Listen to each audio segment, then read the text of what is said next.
आपल्या सर्वांचं आपल्या कट्टा इंजिनियर्स या युट्यूब चॅनलवरती सहर्ष स्वागत. शिकताय ना, शिकायलाच पाहिजे. आज आपण या व्हिडिओमध्ये इंजिनिअरिंग मेकॅनिक्स या सब्जेक्टमधील सिंपल लिफ्टिंग मशीन यातील ऑरमॅन वॉर्मिल यावर आधारित न्यूमेरिकल नंबर 2 पाहणार. इथे आपल्याला आन्सरसाठी कमी जागा असल्यामुळे काय करूया, न्यूमेरिकल मध्येच गिवन डाटा लिहिण्याचा प्रयत्न करूया. फॉर अ ऑरमॅन वॉर्मिल म्हणजे स्पेसिफिक एक मशीन दिलंय ऑरमॅन वॉर्मिल, म्हणजेच ऑरमॅन वॉर्मिलचा जो काही वेलोसिटी रेशो आहे त्या वेलोसिटी रेशोच्या फॉर्म्युल्यानेच काय करायचं, आपल्याला वेलोसिटी रेशो फाइंड आउट करायचा आहे. जर डिफरंट टाइप ऑफ मशीन दिली असती तर त्याचा डिफरंट जो काही फॉर्म्युला आहे तो आपण इथं अप्लाय केला असता. सध्या ऑरमॅन वॉर्म्युला विचारले तर जो काही त्याचा वेलोसिटी रेशोचा फॉर्म्युला आहे तो आपल्याला अप्लाय करायचा आहे. The diameter of effort wheel म्हणजे जो काही एफर्ट व्हील दिलेला आहे त्याचा डायमीटर आपण कसं डिनोट करतो, कॅपिटल डी ने डिनोट करतो. तो किती दिलेला आहे, एफर्ट व्हील डायमीटर 60 सेंटीमीटर.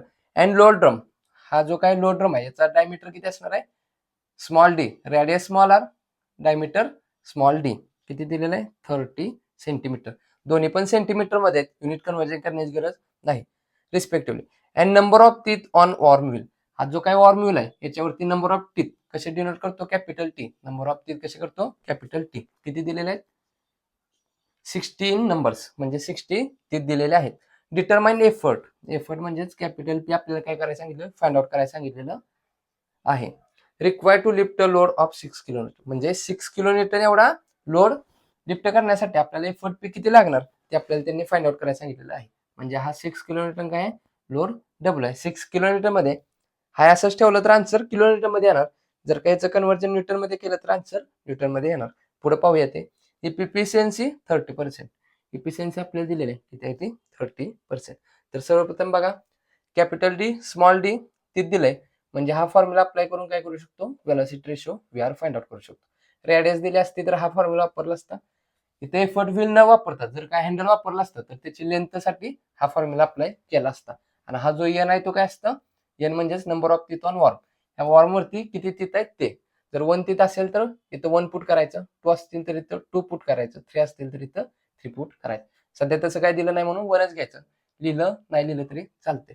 मग बघा वेलोसिटी रेशो फॉर वॉर्मॅन वॉर्मिल साठी काय असतो, capital D capital T divided by small D. Value put करूया. कॅपिटल डी किती दिलाय, डायमीटर 60 सेंटीमीटर.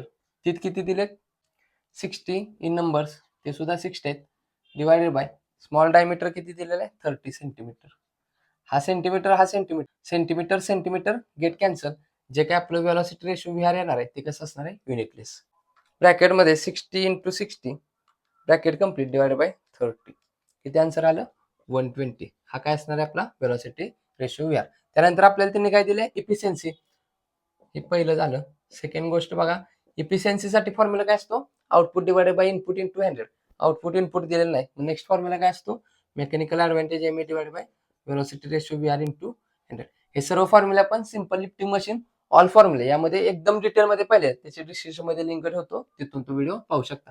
आता बघा, इफिशियन्सी दिलेलं आहे, velocity ratio V R find out केलेला आहे, एम ए माहित नाही. मग काय करूया, एम ए ला इथंच ठेवूया, बाकी सर्व टर्म दुसरीकडे शिफ्ट करूया. Therefore mechanical advantage M A काय होणार, हा वी आर इकडे डिवाइड आहे, इकडे आल्यानंतर इंटू होणार. म्हणजेच काय, इफिशियन्सी इंटू वी आर. हा 100 इकडे इंटू इकडे पाठवल्यानंतर डिवाइड होणार, डिवाइड बाय व्हॅल्यू पुट करूया. इफिशियन्सी किती आहे 30% into velocity ratio V R find out केलाय किती आहे तो 120 divided by 100. Therefore mechanical advantage M A किती आन्सर येणार, ब्रॅकेटमध्ये 30 into 120 bracket complete divided by 100. किती आन्सर आला आपलं 36. मेकॅनिकल ऍडव्हान्टेज याला सुद्धा युनिट नसतं, युनिटलेस. नेक्स्ट बघा, थर्ड केस. मेकॅनिकल ऍडव्हान्टेज साठी आपल्याला फॉर्म्युला माहिती आहे. मेकॅनिकल ऍडव्हान्टेज एम ए म्हणजेच काय असतं, load W divided by effort P. मग mechanical advantage M A find out केलेला आहे. त्यांनी आपल्याला 6 किलोमीटर एवढा लोड लिफ्ट करण्यासाठी एफर्ट पी किती लागते फाइंड आउट करायला सांगितलेलं आहे. म्हणजेच लोड डब्ल्यू आपल्याला त्यांनी दिलेला आहे. म्हणजेच लोड डब्ल्यू माहित आहे, मेकॅनिकल ऍडव्हान्टेज एम ए माहित आहे, एफर्ट पी माहित नाही. ही एका साईडला ठेवून बाकी सर्व टर्म दुसरीकडे शिफ्ट करूया. मग effort P is equal to काय होणार बघा, हा इकडे डिवाइड इकडे आल्यानंतर इंटू होणार. पी ला एम ए काय असणार आहे इंटू, हा इंटू इकडे पाठवल्यानंतर काय होणार डिवाइड. म्हणजेच काय होणार, load W divide by mechanical advantage. Therefore effort P is equal to load W किती आहे 6 किलोमीटर आहे. ऍज इट इज ठेवलं तरी चालतंय किंवा किलोमीटरचं न्यूटन मध्ये केलं तरी चालतंय.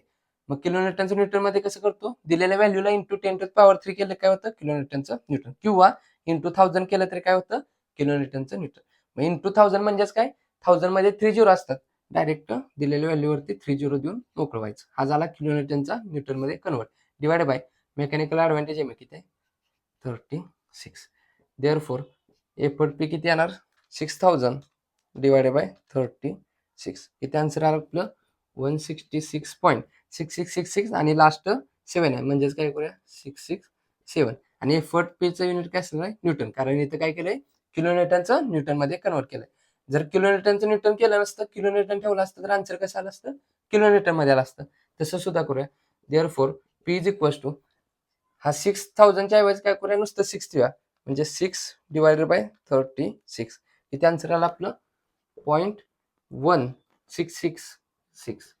हे काय झालं आन्सर आपलं किलोमीटरमध्ये चालेल. किंवा आलेल्या व्हॅल्यूला इंटू 10⁻³ केलं काय होतं 166.667 इंटू 10⁻³ किती आन्सर येणार 0.166667. म्हणजेच जर का आपल्याला न्यूटनचं किलोमीटरमध्ये करायचं असेल तर काय करायचं इंटू 10⁻³ करायचं. तर न्यूमरिकलमध्ये विचारल्याप्रमाणे एफर्ट पी इथं व्हॅल्यू फाइंड आउट केलेली आहे. या व्हिडिओच्या रिलेटेड जर काही डाऊट असेल तर कमेंटद्वारे कळवा. हा व्हिडिओ आवडला असेल तर नक्की या व्हिडिओला लाईक करा.